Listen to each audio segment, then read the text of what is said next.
우리 옆에 분들 한번 인사하실까요? 하나님이 당신을 사랑하십니다. 한 번 더 말씀해 주세요. 당신이 이곳에 있는 것은 결코 우연이 아닙니다.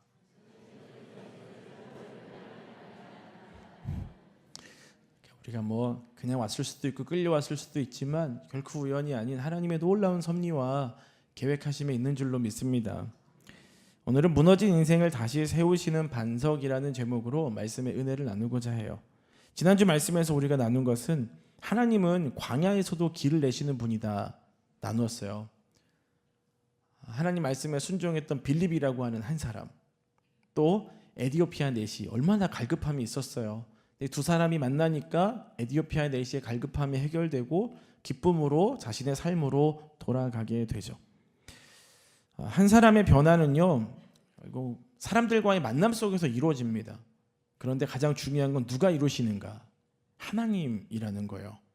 자, 오늘 말씀에도 한 사람이 등장합니다. 근데 이 사람은요, 에디오피아 넷이처럼 갈급한 마음을 갖고 있는 사람은 아니었어요. 말씀을 찾는 사람도 아니었습니다. 오히려 교회를 핍박하고 무너뜨리는 사람이었어요. 우리 1절 말씀을 한번 읽어볼까요?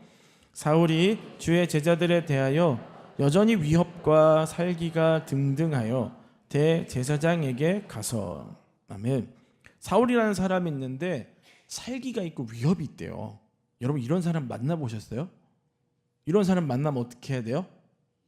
그쵸, 역시 지혜로우십니다. 저도 어릴 적에 저희 가정 안에서 삶 속에서 이런 분들을 만난 적이 있어요. 와, 어쩜 이렇게 무섭지? 진짜 나를 죽일 것 같은 거예요.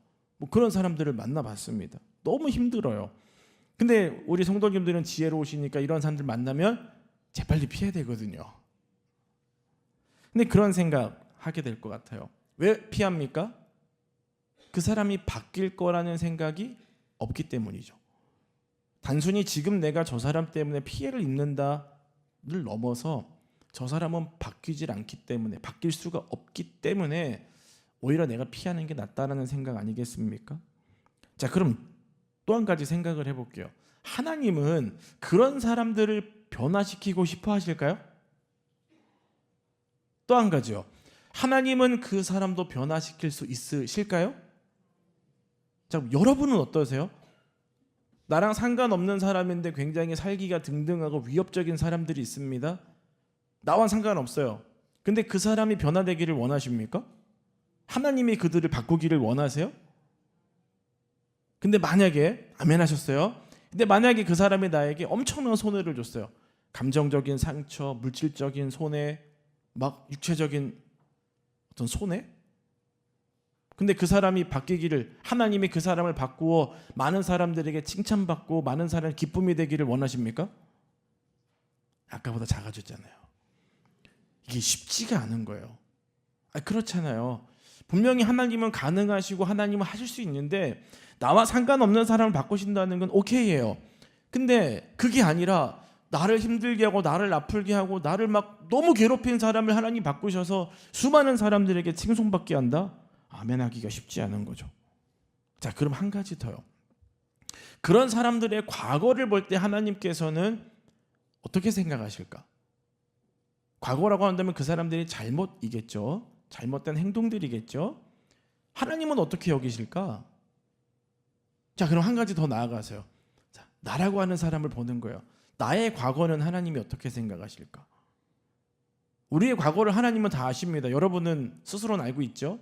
근데 주변 분들은 모를 수 있습니다. 근데 하나님은 다 알고 계십니다. 나도 알고 있어요.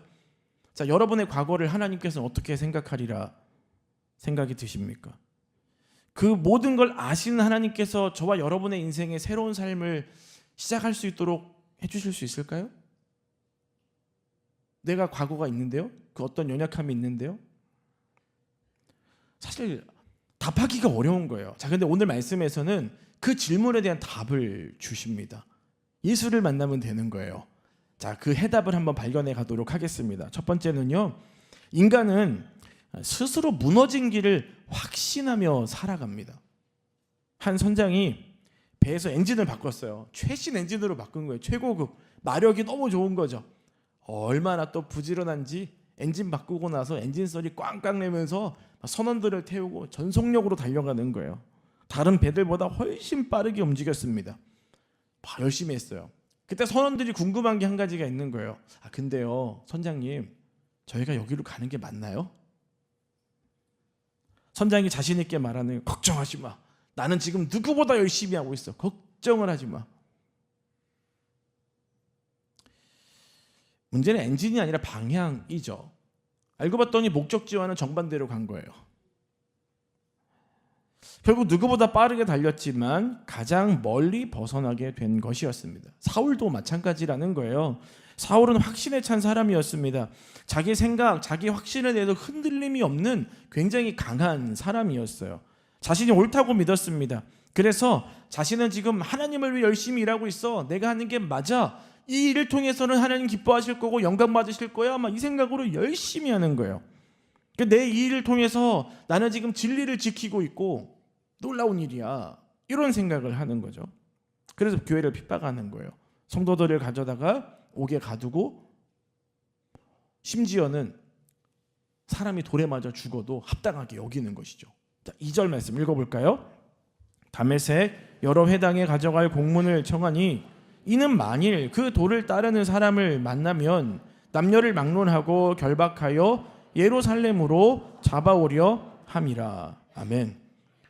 이분이 참 대단한 분인 게 모든 계획을 다 세웠어요. 그냥 감정적으로 나 이 사람 싫어 해갖고 이 사람 잡는 게 아니라 행정적으로도 문제가 없게끔. 대단하죠. 얼마나 하나님에 대한 열심이었는가. 감정만 있는 사람, 열심만 있는 사람이 아니라 실력도 있는 사람이었어요. 그 어떤 것도 문제가 없게 만들어서 이 일을 해나가는 사람. 더 중요한 것은요, 하나님을 모르는 사람이 아니라 하나님을 알고 있었다는 거예요. 더 중요한 건 뭘까요? 하나님을 잘못 알고 있었던 거죠.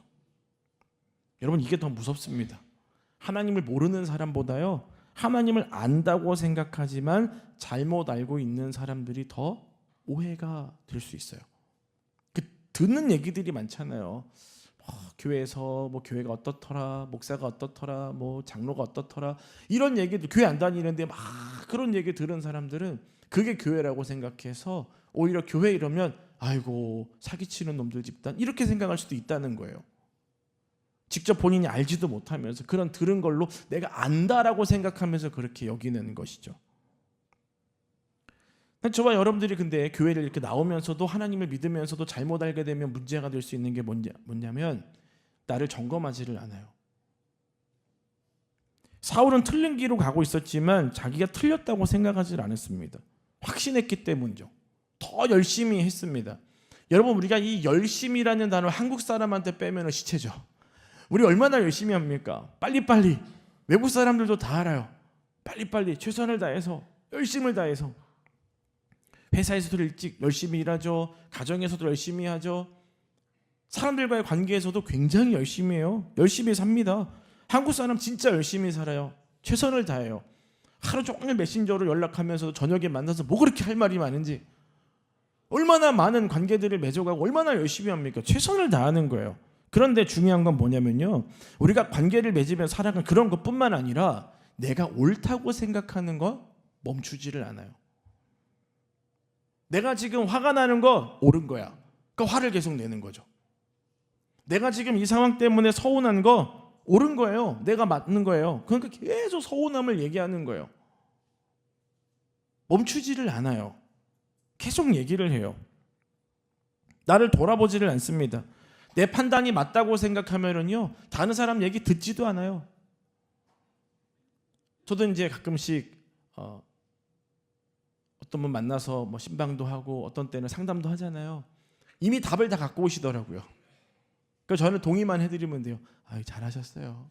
응원합니다. 다른 얘기해도 안 들어요. 이미 답을 다 정하고 왔거든요. 사람은요, 틀린 길을 가면서도 확신할 수 있어요. 이게 맞아. 이렇게 해야지. 사람이 이래야지. 교회가 이래야지. 확신을 하는데 정말 맞냐 이거예요. 우리는 그런 말들을 참 많이 합니다. 그게 맞는 것처럼. 저와 여러분들 끊임없이 하나님 앞에 서야 돼요. 서서 뭐 합니까? 나를 돌아보는 것이죠. 리처드 백스터가 쓴 참 목자상이라고 하는 책에 보면은요, 가장 중요한 핵심이 자아 성찰이에요. 우리를 돌아봐야 되는 거죠. 저희 목사님도 늘 저희에게 그걸 강조하셨었어요. 목사가 되기 전에 사람부터 되라. 사람도 안 된 게 어떻게 목사가 되냐. 근데 이건 저와 여러분 모두에게 동일하죠. 직분을 얻기 전에 사람부터 되고 뭐가 맞는지 뭐가 틀린지를 명확하게 구분해야 되는 거예요. 내 확신이 아니라 하나님의 음성을 듣고 하나님의 음성을 믿고 하나님을 따라가야 되는 것이죠. 그게 바로 신앙의 삶을 살아가는 사람들의 모습입니다. 왜 그럴까요? 우리의 인생을 결정하는 건 우리의 확신이 아닙니다. 우리의 선택이 아니에요. 오직 하나님의 말씀입니다. 사울은 확신을 가지고 다메섹에 갔지만 그 길은 하나님 보실 때 완전히 다른 길이었어요. 그거 아니야. 말씀하시는 거예요. 확신하며 가지만 하나님하고 멀어지는 길이죠. 나중에 저와 여러분들 이 땅에서 정말 예배 열심히 나오고 봉사 열심히 하고 섬김 열심히 하고 헌금 열심히 하고 최선을 다했단 말이에요. 근데 나중에 하나님이 혹시 나를 위한 것이 무엇이니라고 묻는다면 정말 등골이 오싹해질 것 같아요. 저 주님 이렇게 했잖아요. 아니 그거 말고 나를 위해서 무엇을 했느냐. 저와 여러분들은 늘 점검해 봐야 됩니다. 사울은요 스스로 무너지는 길을 가고 있었어요. 근데 그게 맞다고 확신했었죠. 자기가 무너지는지도 몰랐습니다. 여러분 이게 인간의 한계예요. 저와 여러분의 한계입니다. 내가 이 길을 제대로 가고 있는가 몰라요 잘. 그래서 우리는 하나님 앞에 더 나아가야 되고 하나님을 예배해야 되고 하나님의 음성을 들어야 되는 것입니다. 기도를 왜 합니까? 하나님의 뜻을 묻는 거죠. 이거 해주세요 저거 해주세요. 하나님한테 땡깡 부리는 게 아니라 하나님의 뜻을 찾아가는 것이 기도입니다. 저와 여러분 기도를 통해서 하나님의 뜻을 묻고 하나님 말씀하시면 아멘하고 순종하시면 되는 거예요. 자기 확신에 찬 삶이 아니라 하나님의 인도함을 받는 삶이 되기를 축복합니다. 자, 두 번째요. 예수님을 만나는 순간 인생의 방향이 완전히 바뀌게 됩니다. 자, 사울이 다메섹 가는 길에 한 가지 사건이 일어나요. 3절 읽어보겠습니다. 사울이 길을 가다가 다메섹에 가까이 이르더니 호련히 하늘로부터 빛이 그를 둘러 비추는지라. 아멘. 내가 맞아라고 열심히 걸어가고 있는데 막 빛이 비추는 거예요. 근데 얼마나 그게 강렬한지 눈을 뜰 수가 없는 거죠. 엎드려 버렸어요. 그때 음성이 들려요. 4절 읽어보겠습니다. 땅에 엎드려져 들으매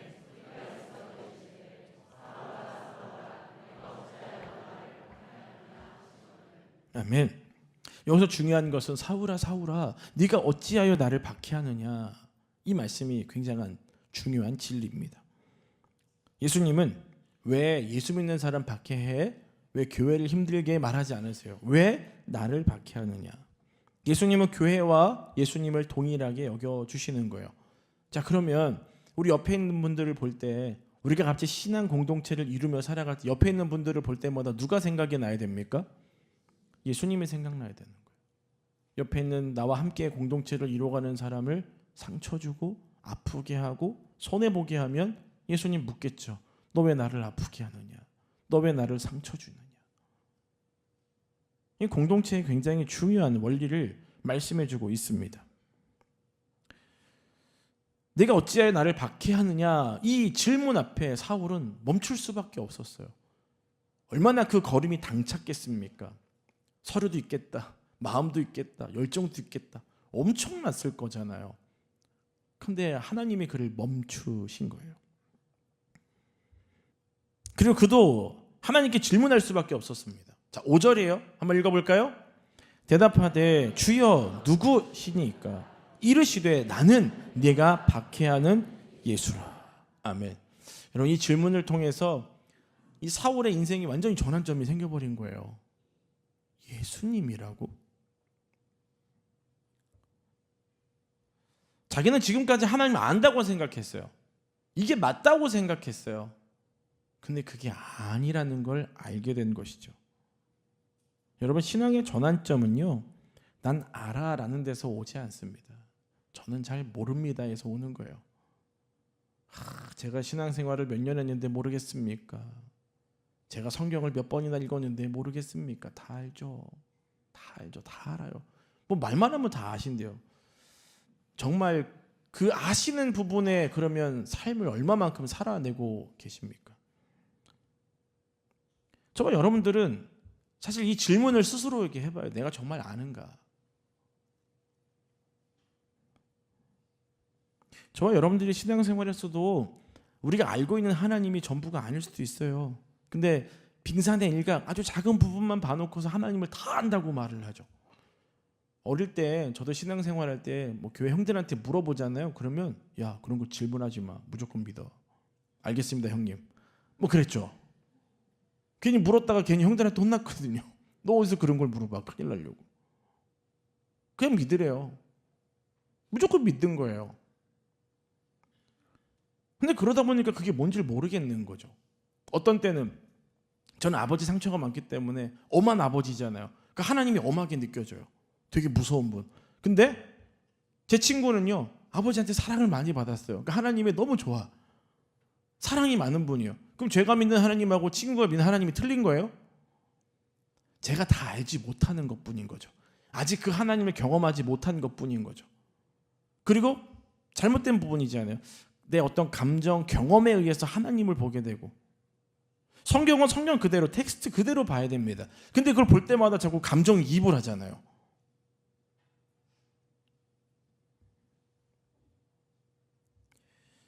저와 여러분들 하나님이 어떤 분이신가를 계속해서 경험해 나가셔야 됩니다. 예배를 통해서, 말씀을 통해서, 또 성도들과의 관계 속에서 하나님이 누구신가를 배워가는 거예요. 여러분 앞에 여러분을 힘들게 하고 아프게 하는 사람 있습니까? 그냥 왼수가 아닙니다. 그 관계를 통해서 하나님을 알아가라고 만나게 주신 거예요. 야곱 앞에 외삼촌 라반처럼요. 야곱이 얼마나 속이는 사람이었어요.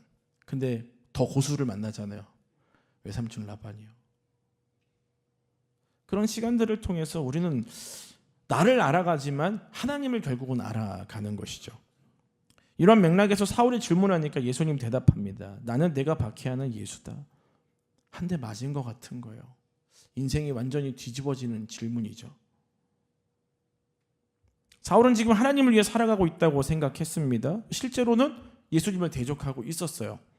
그 순간 그의 삶의 모든 기준이 바뀌는 것이죠. 무너져 버린 거예요. 여러분, 예수님을 만난다는 것은요, 감정이 아닙니다. 감정만이 아니에요. 당연히 감정은 있죠. 나를 만나주시니까 막 때로는 기쁨도 있고 위로도 있고 막 눈물도 있고 수많은 것들이 있잖아요. 근데 그게 다가 아니라는 거예요. 그래서 뭐 지금 다음 세대에서 수련회도 준비하고 있지만 우리 아이들이 막 그 앞에서 눈물만 흘린다고 해서 은혜 받은 게 아니에요. 진짜 은혜는 변화되는 것입니다.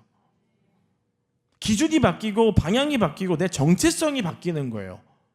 내가 누구냐? 그는 앞으로 무엇을 위해 살 것인가? 이게 바로 저와 여러분 인생의 목적이 되어야 하는 것입니다. 자, 8절 말씀 읽어볼까요? 사울이 땅에서 일어나 눈은 떴으나 아무것도 보지 못하고 사람의 손에 끌려 다메섹으로 들어가서. 아멘. 여러분, 눈은 떴으면 아무것도 못 봐요. 꼭 진짜 사울의 모습 같지 않습니까? 자기가 안다고 생각했지만, 내가 본다고 생각했지만 진짜를 보지를 못했던 거예요. 눈은 뜨겁지만 육체적으로요, 보이지 않는 거예요. 우리도 이와 같을 수 있다는 거예요. 육체적으로 어떤 일들을 하고 뭔가를 할 수는 있지만 그게 옳지 않을 수도 있다라는 것입니다. 내 생각에 빠져서 쉽게 말하면 착각일 수도 있다는 거죠. 저와 여러분들은 나만의 착각 속에 살아갈 때가 있습니다. 나 정도면 괜찮지.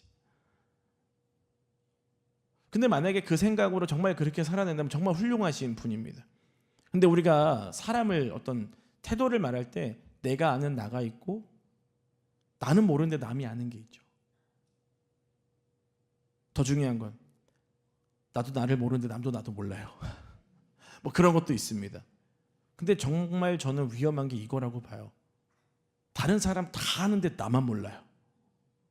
무슨 말인지 이해되세요? 나에 대해서 사람들은 다 알아요. 근데 나만 몰라요. 대단한 착각 속에 살아가는 것이죠. 그러면서 사람 원망하고 환경 원망하고 그러는 거예요. 근데 주변에서 또 그 말을 해주기가 어려워요. 왜요? 상처받을까 봐. 말해주고 싶은데 말해주면 또 그렇잖아요. 또 성질 아니까 또 말도 못하잖아요. 쉽지가 않은 거예요. 근데 정말 남들은 다 아는데 내가 모르는 게 뭘까? 그럼 그걸 깨닫기 위해서는 어디로 가야 되겠습니까? 하나님한테 가는 거예요. 하나님이 사울의 모습을 보면서 야, 도저히 안 되겠다. 이거 멈춰야겠다. 하나님이 개입하신 거죠. 그만해봐. 멈춰봐. 하나님의 영광이 되지 않으니까 멈추시는 거잖아요. 저와 여러분의 인생에도 그럴 때가 있을 수가 있습니다. 나도 모르게 누군가에게 상처 주고 나도 모르게 누군가를 힘들게 하는, 나는 몰라요. 내 말들이 그 사람에게 너무 큰 무게감으로 다가온다는 걸 모르죠. 그냥 툭툭 던집니다. 어떤 분들은 영적인 메시지로 권면한다고 말을 해요.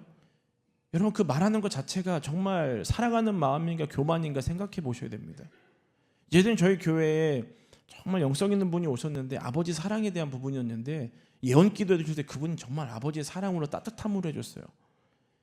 근데 내 말들이 누군가를 사랑의 권면으로 말한다고 하지만 찔릅니다.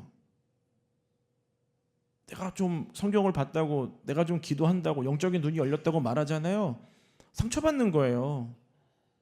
그럼 그런 말을 차라리 안 하는 게 낫죠.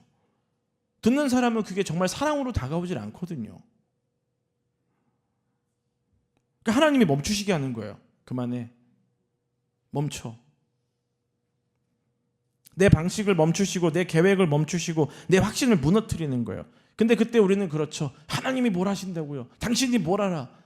근데 여러분, 그렇게 반응하시면 안 돼요. 오히려 그런 상황이 다가올 때 은혜의 시작이구나. 사울에게 일어났던 것처럼 저와 여러분의 삶에도 은혜의 시작인 줄 믿으시길 바랍니다. 사울은 3일 동안 먹지도 못하고 마시지도 못하고 보지도 못했어요. 그때 뭐 했을까요? 지나온 과거를 생각했겠죠. 내가 잡아다가 감옥에 가둔 사람들, 스데반이 죽을 때 그 사람은 죽음에 합당한 사람이야 라고 말했던 그런 말들, 그 사람들을 향해 했던 표정들, 이게 얼마나 많이 생각이 났겠습니까? 그런 생각들이 나니까 자기를 돌아보게 되는 거죠. 내가 어떤 사람이었는가를. 이게 하나님에 대한 열심이 아니라 나의 열심이었구나. 내가 상처를 줬구나. 깨닫게 되는 거예요. 여러분, 그 깨달음이 있을 때 우리는 다시 세워질 준비가 되는 것입니다. 마지막 세 번째예요. 하나님은 무너진 인생의 부르심으로 다시 세워주십니다. 이제 사울이란 존재는 굉장히 위협적인 존재였어요. 개인적으로 하나님과의 만남을 갖고 개인적인 공간에 있습니다. 사람들은 몰라요. 여전히 사울이 위협적인 사람이라는 것만 알고 있었죠. 자, 그때 아나니아에게 하나님 말씀하시는 우리 15절 말씀 읽어보겠습니다. 주께서 이르시되 가라. 이 사람은 내 이름을 이방인과 임금들과 이스라엘 자손들에게 전하기 위하여 택한 나의 그릇이다. 아멘. 하나님이 아나니아에게 오셔가지고요, 내가 택한 나의 그릇이다라고 말을 합니다. 여러분, 이해가 되세요? 조금 전까지만 해도 교회를 핍박하고 막 사람 잡아다 감옥에 집어넣으려고 그러고 막 살기가 기세가 등등했던 사람이 내가 택한 나의 그릇이다. 이해가 안 되죠? 지금 여러분에게 막 금전적 손해를 주고 막 말로 상처 준 사람을 하나님께서는 그 사람 내가 택한 나의 그릇이다 이러면 여러분 어떻게 하시겠어요? 하나님 너무하신 거 아닙니까? 내가 상처받은 거 아시면서 그 사람을 향해서 그런 말씀을 하세요? 너무하신 거 아니에요, 하나님? 자, 여러분, 여기에서 저와 여러분들은 하나님의 시선을 배울 수가 있습니다. 하나님의 시선. 좀 전에 말씀드렸듯이 그렇게 내게 힘겨움을 준 사람들, 아무리 내가 예수 믿고 기도 많이 해도요, 미워요. 그냥 같은 공간에 있는 게 싫어. 그 사람이 3부 예배 나온다는 거 알면 괜히 2부 예배 나오고 싶고, 괜히 구역 옮기고 싶고, 만나고 싶지가 않은 거예요. 뭐 그뿐만입니까? 직장에서도 그렇잖아요. 어디서든 지나가다 괜히 저 멀리서 실루엣이 보이면 괜히 돌아가. 안 보고 싶은 거죠. 그냥 같은 하늘 아래 공기에 같은 숨 쉬고 있는 게 싫어요. 그냥 너무 미우니까. 예수 믿어도 그런 마음이 있는 거예요. 여러분, 근데 그 미움의 감정이 죄는 아닙니다. 잘 기억해 보세요. 그렇잖아요. 나한테 상처 줬는데 그래도 나는 예수님처럼 사랑이 사는 분이 어디 있어요? 밉죠. 자, 그런데요, 중요한 시선이 있어요. 그게 뭐냐면 저와 여러분들은 뭘 보냐면 그 사람의 과거를 봅니다. 그 과거가 뭐예요? 나한테 했던 짓, 다른 사람을 힘들게 했던 짓, 그 사람의 것들이 생각이 나니까 그 시선으로 보니까 너무 꼴보기 싫은 거예요. 그러니까 그걸로 그 사람이 평가되는 것이죠. 근데 하나님의 시선은 뭐예요? 과거가 아니에요. 그 사람의 가능성입니다. 여러분, 이 시선이 너무나 중요해요. 우리는 사람들을 볼 때 어떤 과거의 어떤 이미지로 보지만 하나님은 그 사람을 볼 때 가능성을 보신다는 거죠. 그래서 저와 여러분들이 이 자리에 있는 것입니다. 우리의 과거 때문이면 저도 그렇고요. 여기 앉아 계실 분 아무도 없어요. 하나님이 너는 내 아들이다, 너는 내 딸이다 어떻게 말씀하시겠습니까? 우리의 과거를 아신다면. 근데 그 과거가 아니라 우리의 가능성을 보시고 하나님이 우리에게 예수 그리스도를 보내주신 거예요. 그래서 저와 여러분들은 늦은 게 아니라 이제 시작되는 것이죠.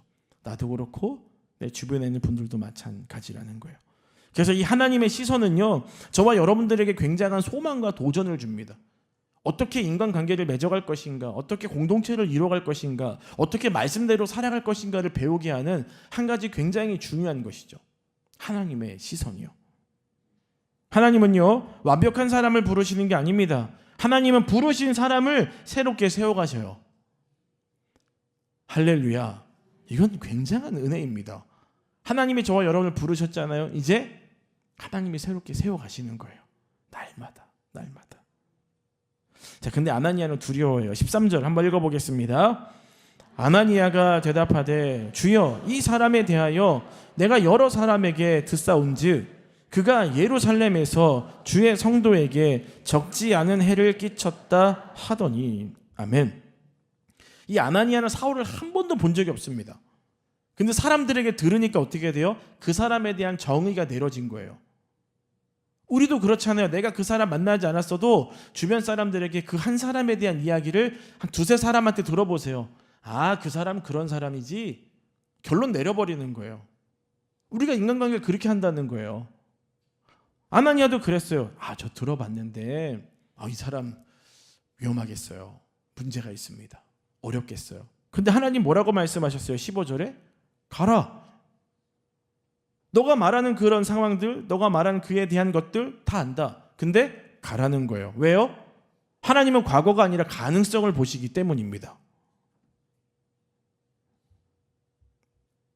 내가 택한 나의 그릇이라는 거예요. 그래서 아나니아가 하나님 말씀에 순종해서 갑니다. 그를 위해 기도할 때 여러분 그냥 가지 않아요. 사울에게 뭐 그런 얘기 들었으면 좀 뾰족하게 얘기할 수 있잖아요. 근데 그렇게 얘기합니다. 나의 형제 사울아. 이 아나니아에게 하나님의 렌즈가 껴진 거예요. 사람들에 대한 선입견으로 부른 것이 아니라 하나님의 시선으로 그를 본 것이죠. 여러분 그렇게 기도하니까 어떤 일이 일어나요? 18절 19절이에요. 읽어볼까요? 즉시 사울의 눈에서 비늘 같은 것이 벗겨져 다시 보게 된지라. 일어나 세례를 받고 음식을 먹음에 강건하여 지니라. 아멘. 여러분 그냥 가서 기도해서 능력이 나타난 게 아니라 하나님의 시선, 하나님의 마음 가지고 가니까 능력이 나타난 거예요. 저와 여러분 삶에도 이런 능력이 나타나야 됩니다. 그냥 문자적으로 예수 이름으로 기도한다 아니에요. 하나님의 마음, 하나님의 시선을 가지고 기도할 때 놀라운 은혜와 기적이 저와 여러분의 삶에 이루어지게 될 줄 믿으시길 바랍니다. 기도하니까 사울 눈에 있던 비늘 같은 게 벗겨져요. 일어나서 막 음식도 먹습니다. 힘이 나는 걸 다시 보게 됐어요. 놀라운 일들이 일어나게 됩니다. 세례도 받았죠. 오늘 말씀의 결론입니다. 자, 그렇다면 이렇게 기세등등하고 살기등등한 사람이 예수님 만나면 변한다. 할렐루야. 이렇게 결론이 되는 걸까요? 아니에요. 여러분 사울이 지금 변화된 게 이전에 있던 어떤 모습에 조금 변화된 이야기로 보십니까? 아니에요. 완전히 새롭게 재창조된 이야기를 말하고 있는 것입니다. 사람이 완전히 달라진 거예요. 어떤 분들 그런 고백 하시는 분들 있어요. 내가 영광교회 오기 전에 참 그랬는데 영광교회 만나고 제자훈련 받고 이제 좀 사람같이 삽니다. 제가 그런 분 많이 봤어요. 그 중에 한 사람은 저도 있습니다. 많이 바뀌었죠. 자, 그런데 그런 거예요. 그때보다는 조금 나아. 아니면 작년보다는 조금 더 좋아졌어. 근데 그 정도가 아니라는 거예요. 여러분 신앙은요 자기 개발이 아니에요. 뭐 필독서 읽고, 필독서가 우린 성경이죠. 참고도서 여러 가지 읽고 그런 게 아니라는 거예요. 신학은 자기 개발이 아니라 변화입니다. 내가 변화되어야 하는 거예요.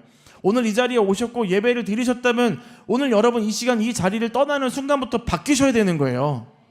여러분 삶에서, 가정에서, 직장에서, 공동체에서 바뀌어야 되는 것입니다. 여전히 똑같이 산다면 그게 변화이겠습니까? 그게 신앙이에요? 그게 삶입니까? 아니라는 거예요. 내가 나를 바꾸려고만 하면 아니라는 겁니다. 하나님이 여러분을 바꾸시는 거예요. 내 확신, 내 의지가 아니라 하나님이 나를 바꾸실 수 있도록 나의 모든 의지를 내어드리는 것입니다. 그럼 주님이 일하시죠. 나의 부정적이었던, 나의 연약했던, 나의 의기소침했던 생각들을 바꿔가시는 거예요. 생각뿐만 아니라 감정까지도, 말투까지도, 행동까지도 바꿔가는 것이 바로 하나님이 하시는 일들이라는 것입니다. 여러분, 제가 예수 믿기 전에도 그랬지만 제일 싫어했던 말이 하나 있어요. 저 원래 그런 사람이에요. 근데 저도 그런 말을 할 때가 있었더라고요. 나 원래 그런 사람이에요. 이게 무슨 말입니까? 나 건들지 마세요. 나 바뀔 마음 없어요. 당신은 당신이고 나는 나니까 나에게 그런 어떠한 것도 하지 마십시오. 변화되기 싫다는 거예요. 근데 성도임에도 불구하고 신앙생활을 오래 했음에도 불구하고 나 원래 그런 사람이야. 하나님의 능력을 부정하고 내가 내 삶을 살려고 하는 사람의 모습이죠. 여러분 생각 속에서 이 말을 지워버리시기를 바랍니다. 우리는 원래 이런 사람이 아닙니다. 우리는 하나님의 자녀예요. 하나님의 형상으로 지음받은 자들입니다. 계속해서 주님의 은혜를, 하나님의 그 모습을 닮아가야 되는 거예요. 배워가야 되는 거죠. 그래서 우리는 늘 기도할 때 하나님 나를 좀 가르쳐 주시고 나를 좀 인도해 주십시오. 이게 저와 여러분들의 기도의 제목이 되어야 합니다. 결론입니다. 하나님이 사울에게 말씀하셨어요. 뭐라고 말씀하셨습니까? 너는 내가 택한 나의 그릇이다. 근데 그 말을 누구에게 또 말씀하실까요? 저와 여러분들이에요. 너는 내가 택한 나의 그릇이다. 과거가 상관없어요. 내 연약함이 어떠 상관없어요. 지금 상관없어요. 여러분 안에 있는 가능성을 보시는 것이죠. 여러분이 하나님 안에 거하고 하나님 안에 속하게 된다면 하나님이 여러분들을 빚어가실 것이고 하나님이 여러분들을 새롭게 하실 것입니다. 그러니 그 은혜를 경험하시는 삶이 되기를 주님의 이름으로 축복합니다. 우리 함께 찬양하고 기도하겠습니다.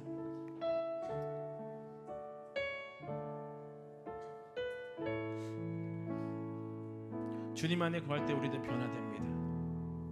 나의 안에 거하라.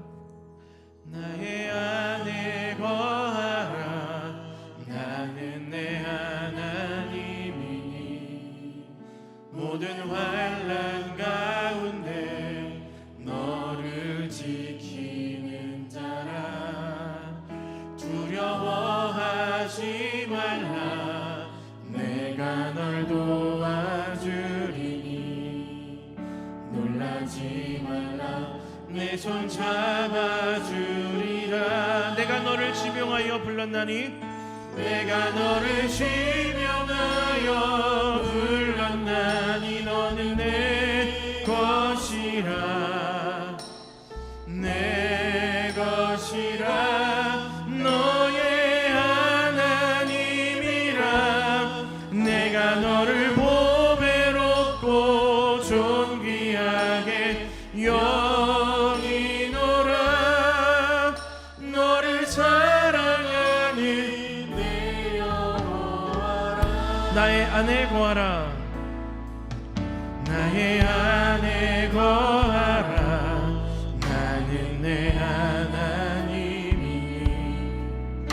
모든 환난 가운데 너를 지키는 자라. 두려워하지 말라. 내가 널 도와주리니 놀라지 말라. 내 손 잡아주리라. 내가 너를 지명하여 불렀나니 내가 너를 지명하여 불렀나니 너는 내 것이라. 내 것이라. 너의 하나님이라. 내가 너를 보배롭고 존귀하게 여기노라. 너를 사랑하는 내 여호와라.